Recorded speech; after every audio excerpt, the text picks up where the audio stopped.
Bismillahirrahmanirrahim. Dears, in today's tutorial, we will do some other questions of Unit 2. As you can see in your Unit 2, Human Organ System, the question 2 is about this very table. The table shows how the composition of air changes when you inhale and exhale. ये table जो है इस composition of air के बारे में है कि ये किस तरह से चेंज हो जाता है बिफ़ोर आप जो है वो सांस लेते हैं और आफ्टर जब आप सांस लेते हो। सांस लेने के बाद और सांस छोड़ने के बाद जो है वो किस तरीके से इसकी कंपोजिशन चेंज होती है। तो फर्स्ट यहाँ पे देखें, ऑक्सीजन गैस है जो हम इनहेल करते हैं। जब हम इनहेलेशन करते हैं तो अमाउंट इनहेल्ड इन एयर, हम 21% ऑक्सीजन को इनहेल कर लेते हैं। अमाउंट इन एक्सहेल्ड एयर, और जो हम एक्सहेल कर लेते हैं एयर को, उसमें इसकी पोजीशन जो है वो कंपोजिशन इसकी होती है 16%, यानी एयर जो है वो 16% रह जाता है उसमें ऑक्सीजन, और 21% हमने इनहेल किया होता है। तो 16 से 21 से अगर हम 16 को माइनस करें तो हमारे पास इसका आ जाएगा कि कितने अमाउंट को हमारी बॉडी ने यूज़ किया होता है। जनरली 5% यूज़ हुआ होता है ऑक्सीजन, जो सेलुलर रेस्पिरेशन में काम आ जाता है। इस तरह से नेक्स्ट है इसमें कार्बन डाइऑक्साइड। कार्बन डाइऑक्साइड जो है इसकी कंपोजिशन जो है वो 0.04% होती है। बहुत कम कार्बन डाइऑक्साइड जो है हवा में मौजूद होता है इसकी कंपोजिशन में, लेकिन जब ये एक्सहेल होता है तो इसमें जो है वो 4% हो जाता है। मीन्स कि सेल्स ने जो मेटाबॉलिज्म किया होता है, सेल ने जो मुख्तलिफ़ काम किए होते हैं, उसमें इसकी प्रोडक्शन हो चुकी होती है, कार्बन डाइऑक्साइड प्रोड्यूस हो चुका होता है। और ये कार्बन डाइऑक्साइड जो है एक्सहेल्ड एयर में इसकी अमाउंट जो है वो ज़्यादा है, यानी ऑक्सीजन जो है वो कम हुआ है, 21 से 16% रह गया है, और कार्बन डाइऑक्साइड 0.04% से, यानी जो कम्प्लीटली 1% भी नहीं थी, वो अब 4% तक आ गई कि कितनी अमाउंट में हमने कार्बन डाइऑक्साइड को रिलीज़ कर दिया है। नाइट्रोजन जो है उसकी अमाउंट है 78%। 78% नाइट्रोजन होता है। नाइट्रोजन इनर्ट गैस के तौर पे जो है इसमें यूज़ हुआ है। जितने अमाउंट आपने इनहेल किया हुआ है नाइट्रोजन का, उतनी ही अमाउंट जो है वो आपने एक्सहेल किया हुआ है।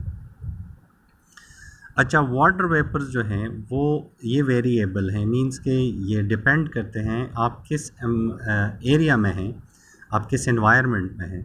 अगर वहाँ पर वेपर जो है वो, या जो ह्यूमिडिटी है उसका लेवल ज़्यादा होगा तो वाटर वेपर जो है उसमें ज़्यादा होंगे इनहेल एयर में। लेकिन जब एक्सहेल एयर में आप देखते हैं तो सेलुलर रेस्पिरेशन में वाटर भी प्रोड्यूस हो जाता है, और काफ़ी सारा वाटर जो है वो हम एक्सहेल कर लेते हैं। एनिमल जो है वो फिर आप इसके एक्सहेल एयर में जो है वो सेचुरेटेड अमाउंट में जाते हैं। तो इस टेबल को देखने के बाद जो है हमारे पास कुछ क्वेश्चन जो है वो हैं, वो हम देखते हैं। फर्स्ट है, why oxygen percentage is reduced in the air that is breathed out. इस क्वेश्चन को आपने इस तरह से आंसर करना है कि oxygen percentage is reduced in the air that is breathed out because of the metabolic reaction, cellular respiration. We use oxygen in cellular respiration, that's why oxygen amount is reduced in the exhaled air. Second question का जो है इसको मैं आपको यहाँ पर board पे लिख लेता हूँ ताकि आपको जो है वो ये शॉर्ट आंसर जो है आप इसको नोट कर लें। आप ख़ुद भी जो है इसको आंसर कर सकते हैं, लेकिन मैं आपकी जो है थोड़ी सी इसमें हेल्प कर लूँ, आप इसके साथ फिर अपने आंसर को चेक कर लें।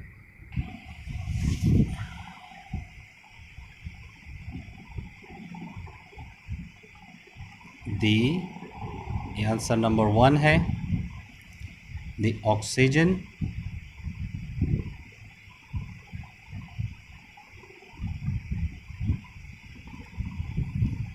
amount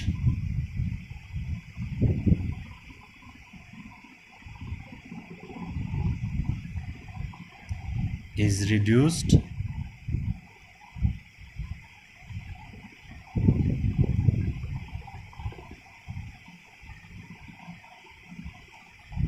in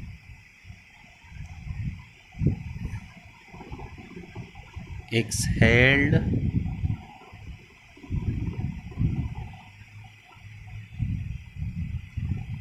air because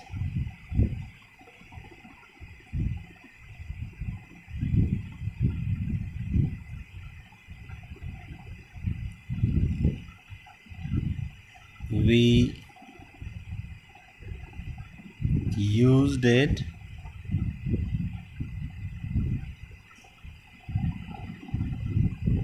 in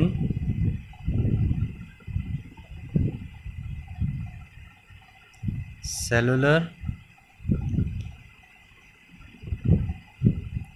respiration।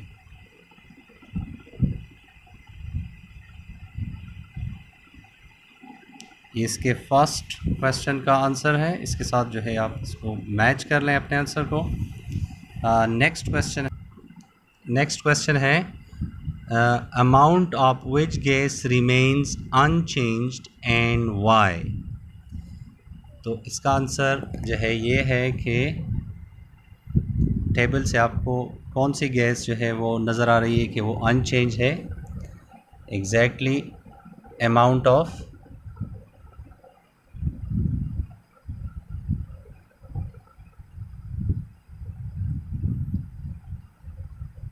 Nitrogen gas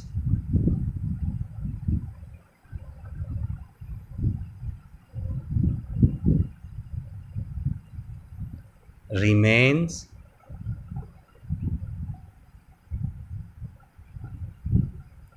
unchanged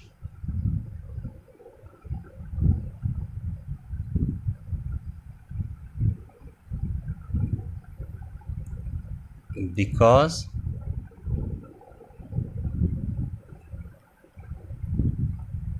we do not use it in cellular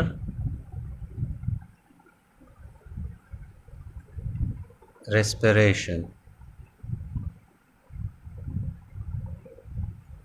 हम इसको सेलुलर रेस्पिरेशन में यूज़ नहीं करते, इसलिए इसकी अमाउंट जो है वो अनचेंज रहती है। नेक्स्ट क्वेश्चन है हमारे पास इस चैप्टर का, why carbon dioxide percentage is increased in the exhaled air.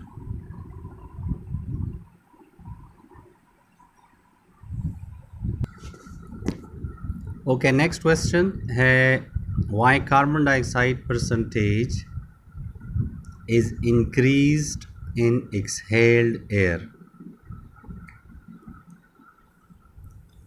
इसका आंसर जो है वो ये है कि the amount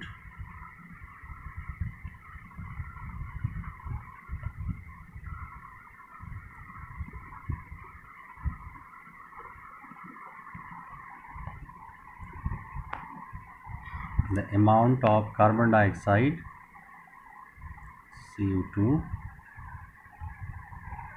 is increased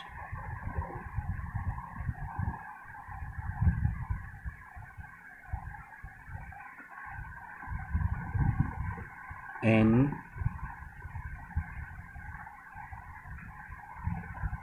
exhaled air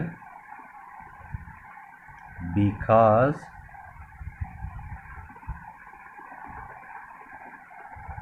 of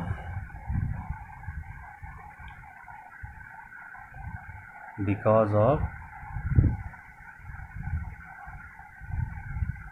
cellular respiration, taking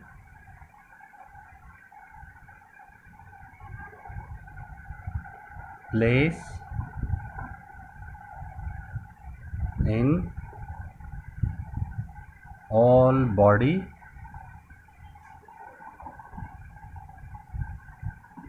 cells। जब सेलुलर रेस्पिरेशन होता है तो उसमें कार्बन डाइऑक्साइड जो है वो प्रोड्यूस होती है, जो कि वेस्ट मटेरियल के तौर पे बॉडी से निकाल दी जाती है।